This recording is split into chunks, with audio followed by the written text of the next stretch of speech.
मोरो मोरो सिंध का ख़बर शामिल कर जेती सिंधी अल्ताफ़ सुमरो की रिपोर्ट मुताबिक गुज़रियल ॾींहुं मोरो में मरहूम हाजी भली ॾिनो मेमण मोराई वेलफेयर एसोसिएशन मोरो के सरबराह गुलाम मोहिउद्दीन मोराई की तरफा सारा ऑर्गेनाइजेशन रेड पाकिस्तान के सहकार से गुलाम हादी मोराई नज़र हुसैन मेमण की निगरानी में वेलफेयर के ऑफिस में मोरो की मिसकिन गरीब बेपहुंच मानून के खैरात फी सबिलिल्लाह की मानी खाराई वई।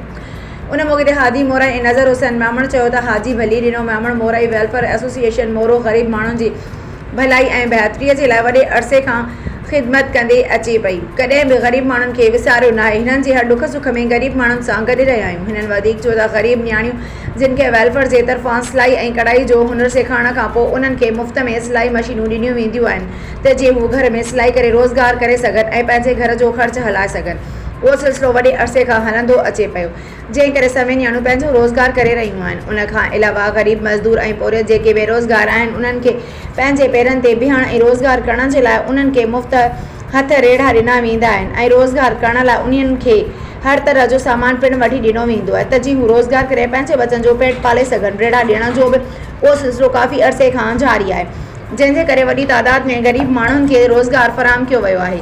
हिननि वधीक चयो त गरीब बेपौत बेसहारा माण्हू मज़दूरनि ऐं पोरियतनि जी ख़िदमत करे दिली सुकून मिले थो ऐं अल्लाह ताला बि राज़ी रहे थो। गरीब माण्हुनि जी ख़िदमत जो उहो सिलसिलो ता हयात जारी रहंदो।